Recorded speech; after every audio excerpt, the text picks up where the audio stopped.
que l'année 2019, là, il faudra que j'aille beaucoup de sommeil pour me remettre des très bons films, comme des pires merdes. Ouf. Ouf, ouf. Et what's up tout le monde, c'est Brestaman. J'espère que vous allez bien. Donc aujourd'hui, on va parler d'une vidéo que je n'étais même pas en plus supposé faire. C'est dans le fond, la vidéo, c'est les meilleurs films des 2010s. On aime mon anglais. En tout cas, donc pour simplifier en bon français, on va parler des meilleurs films de la décennie de 2010. Donc tout ce qui est donc l'année 2010 jusqu'à l'année 2019. Donc, pour être simple, il y a quelques règles. Dans le fond, je vais parler de 3 films pour chaque année parce que choisir un film pour une année, c'était très difficile. Pour certaines années, vous allez voir, là, il y a même certaines années, vous allez dire, hey, il a mis ça dans son top. Oui, je suis allé vraiment chercher très très loin. Là. Il y a certaines années, j'aurais vraiment mis un film, peut-être 2, mais en global, c'était vraiment difficile de trouver vraiment un film qui surpassait les autres. Donc, j'en ai décidé 3 pour chaque année. Donc, ça va être vraiment des avis très, très brefs. Donc, tout ce qui est les films après 2017, même 2017, va voir certaines critiques sur ma chaîne si vous fouillez bien. Il y a certains films que j'ai déjà parlé sur la chaîne, puis vous pouvez aller revoir pour des avis plus détaillés. Mais ça va être des avis vraiment très, très brefs parce que sinon, la vidéo va être très, très longue. Donc, commençons tout de suite. Donc, pour 2010, j'ai choisi The Social Network de David Fincher, Inception de Christopher Nolan et Boy de Taika Waititi.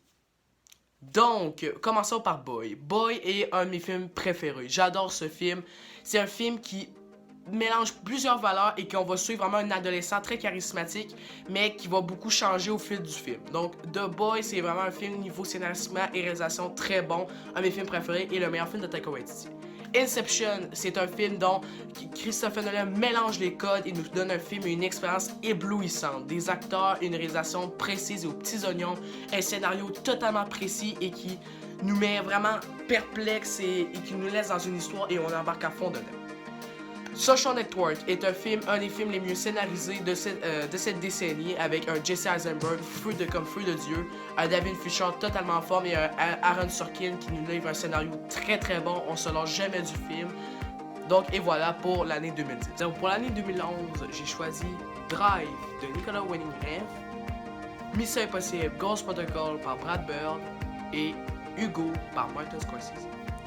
Hugo est un des meilleurs films de Martin Scorsese. Un film familial qui est très beau et c'est aussi comme une sorte de swan song, comme un peu Once Upon a Time in Hollywood. On va beaucoup parler des origines du cinéma et Martin Scorsese nous offre un scénario riche et une réalisation riche comme tous ses autres films. Mission Impossible Ghost Protocol, un film rempli d'action, de très bons espionnages et des scènes d'action super réussies. Une réalisation au top et un Tom Cruise toujours en forme. Et pour Drive, qui est pour moi mon film préféré de 2011, un film super beau et niveau scénario très précis et intelligent avec une prestation de Ryan Gosling aux vraiment petits oignons, le gars, et c'est tellement bien joué dans ce film-là. Et Nicolas Winding Refn nous a une réalisation et probablement aussi une très belle opening scene pour le film Drive. Pour l'année 2012, j'ai choisi Django Unchained de Quentin Tarantino, The Avengers par Joss Whedon et Moonrise Kingdom par Wes Anderson. Moonrise Kingdom est un de mes films préférés lui aussi. Un film sur l'adolescence aussi, mais qui va tellement traiter ça d'une manière assez imaginaire, assez loufoque et avec des performances super précises, une réalisation tellement... Personne ne peut refaire du Wes Anderson. Il y a tellement un bon style et qui parvient quand même vraiment très bien au scénario mature que nous propose ce film. The Avengers, un film Marvel, c'est un de mes films Marvel préférés, j'adore ce film, il pose direct les bases d'un film de super-héros super réussi, une chimie entre nos acteurs et toujours réussi et des scènes d'action aux petits oignons. Django Unchained est lui aussi un de mes films préférés, vous les allez voir, il y en a beaucoup de mes films préférés dans cette vidéo. Django Unchained classe et mélange plein de genres de films et il nous propose un western diversifié avec des acteurs qui se donnent qui sont au top de Jamie Foxx est très bon et Quentin Tarantino nous livre son deuxième meilleur film de toute sa carrière. Pour l'année 2013, et là vous allez être surpris, j'ai pris Prisoners de Denis Villeneuve, Grown Ups 2 de Danny Dugan et Le Dernier pas avant la fin du monde de Edgar Wright. On va commencer par Grown Ups 2 parce que vous êtes genre, mais pourquoi t'as pris ça le film? Oui, subjectivement, non, je veux dire, objectivement, c'est vraiment pas le meilleur film. Mais ce film, je l'ai vu pendant que j'étais au primaire et j'ai ri. Je ris tout le temps. Subjectivement, tu poses ton cerveau. C'est un des films que j'étais capable de me poser au cerveau à off et juste ri. J'ai juste ri et j'ai kiffé ma séance au top. Les acteurs ont une très bonne chimie, la chimie entre les acteurs est super. Oui, c'est un nouveau scénario et réalisation, c'est pas très original, mais Grown Ups 2 est une de mes comédies préférées et certainement pas un plaisir coupable. Donc Grown Ups 2, je l'avoue, c'est très bon.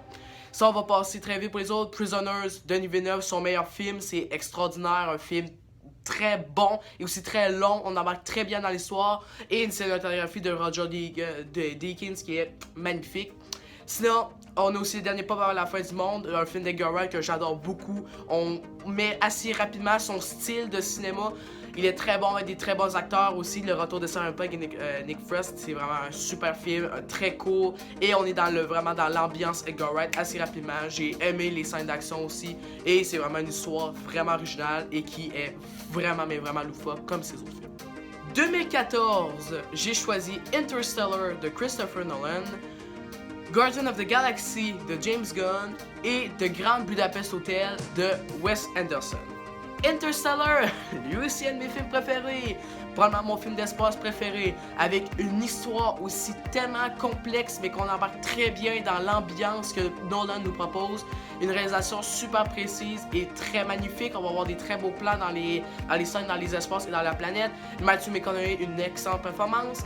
Pour les Guardians of the Galaxy, James Gunn nous propose une autre vision des films Marvel, un film super drôle avec des acteurs super bons, des scènes d'action extraordinaires et juste une originalité et un scénario très très efficace. Pour moi, c'est mon film Marvel préféré et aussi un de mes films préférés. Et The Grand Budapest Hotel, un des meilleurs films de Wes Anderson, un film comédie mais tellement spécial et original qu'on embarque vite dans le délire. Rob Fiennes et son collègue sont super bons et comme la panoplie de casques dans le film, Wes Anderson nous livre encore une réalisation super magnifique avec ses cadrages et ses lumières, totalement une mise en scène totalement exquise. Pour l'année 2015, j'ai choisi The Martian par Ridley Scott, Mad Max Fury Road par George Miller et Creed par Ryan Coogler. Creed, pour commencer, est aussi... En tout cas, ce film est un de mes drames sportifs préférés. Michael B. Jordan est électrisant dans le rôle et une réalisation magnifique et un plan séquence de fou au battle final du film. Mad Max Fury Road, un des meilleurs films d'action de tous les temps et de cette décennie, et probablement le meilleur film d'action de cette décennie. Tom Hardy et Charlize Theron sont fous. Les scènes d'action sont tellement réalistes et spéciales et originales qu'on embarque totalement dans le délire. Ce film-là, je l'ai vu beaucoup de fois de Mad Max Fury Road. The Martian, ça a été longtemps un de mes films préférés lui aussi. Matt Damon est extraordinaire dans le rôle, vraiment très très bon. Et l'histoire, on embarque dans le vide dans le film. Certains vont trouver ça un peu long, mais c'est un film qu'on embarque vite dedans et l'histoire est très intéressante et la réalisation de Ridley Scott est très bonne aussi. Pour l'année 2016, j'ai choisi La La Land de Damien Chazelle, Arrival de Denis Villeneuve et The Nice Guys par Shane Black.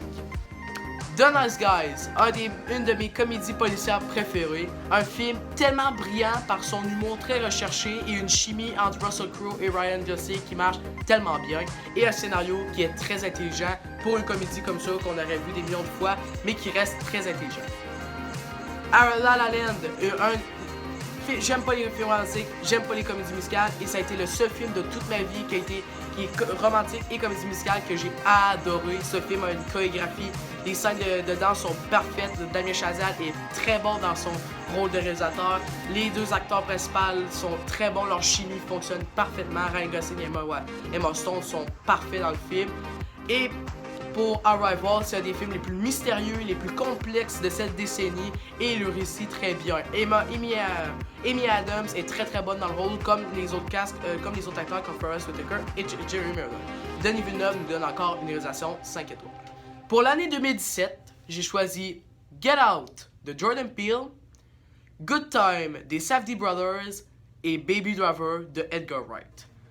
Get Out est un film fou. J'adore Get Out. Il propose tout ce qu'il y a bien dans le cinéma horrifique. des valeurs, des scènes de tension électrisantes et un Daniel Kaluuya fou de Dieu. Et une réalisation parfaite. Jordan Peele nous offre un des meilleurs directeurs debut de tous les temps. Baby Driver, Edgar Wright, et c'est mon film préféré de lui. J'ai dû le voir tellement de fois et j'embarque toujours dans le délire.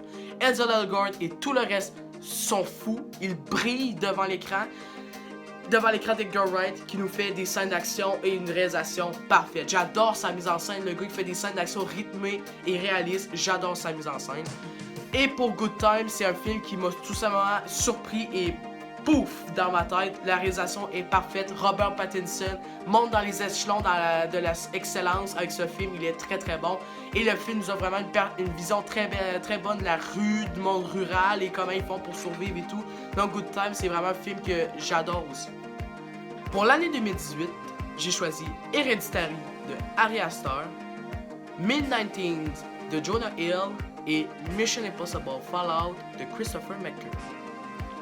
Mid-19s de Jonah Hill est un des films les plus matures et probablement le deuxième meilleur director debut d'un acteur que j'ai jamais vu de ma vie.